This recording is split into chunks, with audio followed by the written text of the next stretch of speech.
Have you ever read your dialogue out loud and had that sinking feeling, that realization that what sounds brilliant in your head falls completely flat on the page? You're not alone. After writing over 50 scripts and having rewritten hundreds more for award-winning shows like Hardy Boys, Winona Earp, and Degrassi, I've seen firsthand what makes dialogue snap and what makes it fall flat. And in this video, I'm going to share the secrets I've learned over the years to writing snappy dialogue that keeps readers hooked. What's happening, party people? This is James A. Hurst, internationally tolerated screenwriter and story expert, and welcome to episode 2 in my series, Write Dialogue Like a Boss. The first video in this series was all about the secrets of writing exposition. I put a link to the video above. And in this video, I'm going to share with you the secrets of writing snappy dialogue, aka banter. After watching this video, here's what you'll know how to do. Transform flat dialogue into dynamic banter that leaps off the page. Write compelling dialogue volleys where each line builds on the previous one. Write dialogue that reveals character truths in surprising ways. Before we dive in, if you want to master these dialogue techniques I'm going to talk about in this video, grab my free companion PDF to this series, Write Dialogue Like a Boss. It includes the lesson I'm going to cover today, plus 9 more techniques you can use immediately to elevate your dialogue. Click the link below to get your free copy and start writing dialogue like a boss.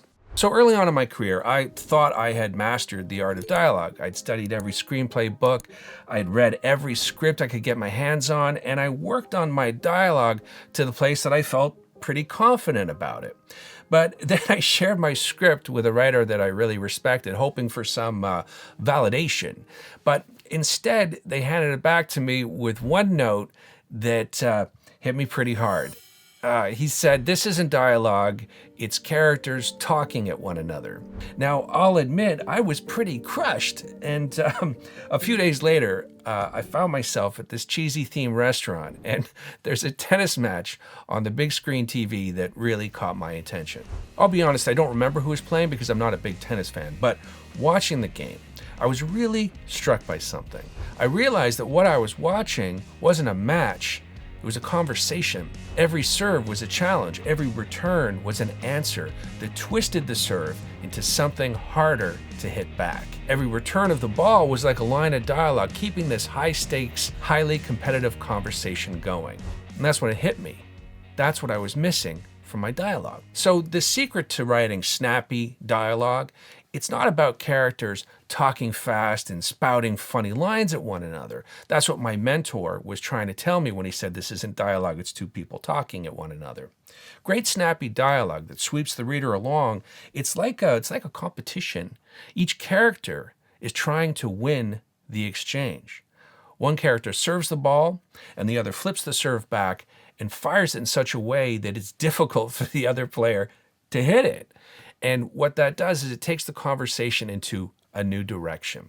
Let me show you what I mean. You seem a decent fellow. I hate to kill you. So that's the serve. William Goldman, the screenwriter, could have had Wesley return it with something flip like, "My ex offered to do it for free," or "What a coincidence, I was just about to say the same thing," or "Funny thing, most people say I'm indecent." Those are all mildly funny retorts, but they lack the musicality of the line that Goldman did write. You seem a decent fellow. I hate to die. So this line takes the serve and flips it. It mirrors the line, and that's what makes it feel musical and a little bit playful. And that's one of the keys to great, snappy banter. It's just like kids playing. One of the secrets of writing great banter is to remember that feeling of being a kid at play. When kids play, it's spirited and fun, but there's also a slight edge to it. You know, when kids are playing, it is a little bit of a low-key competition. They're trying to outdo one another, but in a very friendly way. You know, there's a seriousness to the way kids play, if that makes any sense. And there's delight in it and exuberance. And that's how snappy dialogue should feel. Let's look at another example. I love you. So apparently, Harrison Ford was supposed to say, "I love you," back to her. But Harrison Ford didn't feel that was true to the character of Hans. So Ford famously ad-libbed this instead. I know.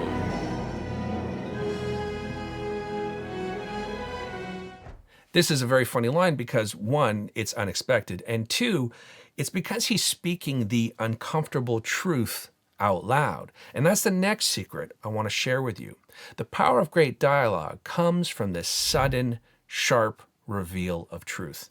This line from Han is a bit of a dick move, but it's authentic to his character, and it's funny because it unveils the unspoken truth that we've suspected all along. So here's another example from the movie Dark Knight. Now, I know you're probably thinking Dark Knight as an example of snappy banter, but let's be honest, Joker has a lot of great one-liners in this movie. I believe whatever doesn't kill you simply makes you stranger. Do I really look like a guy with a plan? See, madness, as you know, is like gravity. All it takes is a little push. So let's take a look at this exchange between Batman and Joker, which is a great example of snappy dialogue that leads to a surprising truth. You're garbage. You kills for money. Now that's a good serve because it's a provocation. It's going to demand an emotion from the Joker, and it's from that emotion that the truth is going to pop off. So the Joker could have fired back a whole bunch of witty lines like, that's rich coming from a man who dresses like a flying rodent. Money's just a bonus. I do it for free if you ask nicely. 6 figures minimum bats. I have standards. You know, those are all snappy quips that Joker could have rattled off, but here's what they went with instead. Don't talk like one of them. You're not. Even if you'd like to be. Now, this line isn't funny per se, but it's not trying to be. It's this surprising reveal of truth that startles Batman and throws him off. This sudden sharp jab from the Joker reveals something to Batman that he didn't know about himself, and it reveals to us a deeper hidden truth about the Joker that maybe he didn't even know, that deep down he idolizes the Batman.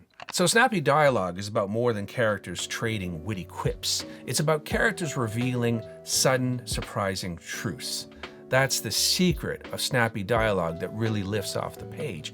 It might seem on the surface like clever wordplay, and there is that element to it, but great dialogue is revelatory because in the heat of that competitive sparring, the truth gets outed. So once you've got a handle on the serve and return, it's now time to create volleys. Extended exchanges, each line building off the last, escalating the tension, humor, or chemistry. Let's look at a masterclass in banter from the classic comedy His Girl Friday, written by Charles Lederer. How long is it? How long is what? You know what? How long is it since we've seen each other? Oh, well, let's see. I spent 6 weeks in Reno, then Bermuda. About 4 months, I guess. Seems like yesterday to me. Maybe it was yesterday, Hildy. Been seeing me in your dreams? No, Mama doesn't dream about you anymore, Wally. You wouldn't know the old girl now. Ah, yes, I would. I'd know you any time, any place. Anywhere. Ah, you're repeating yourself, Walter. That's the speech you made the night you proposed. Yeah, I notice you still remember it. Of course I remember it. If I didn't remember it, I wouldn't have divorced you. Yeah, so I wish you hadn't done that, Hildy. Done what? Divorce me. Makes a fellow lose all faith in himself. Almost gives him a feeling he wasn't wanted. Oh, now, look, Junior, that's what divorces are for. So what we see here is a playful competition between two people who are equally matched in both, brilliant and witty, and who clearly have a great affection for one another. And that's important. Remember that banter is like kids at play. It doesn't feel like banter if the two people hate each other, okay? But what really elevates this and turns it from two people just, having a battle is the sudden reveal of truth that Walter regrets the divorce. That's what turns a bunch of playful quips into a conversation that ends in a character reveal. And that's one of the great secrets of banter. It's the character revelation realized through verbal combat. Here's another example of great banter by the acknowledged master, Aaron Sorkin. Why are you doing this? You're a player.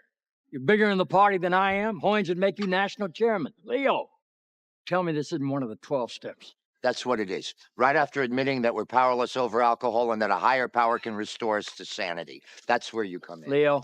Because I'm tired of it year after year after year after year, having to choose between the lesser of who cares, of trying to get myself excited about a candidate who can speak in complete sentences, of setting the bar so low, I can hardly look at it.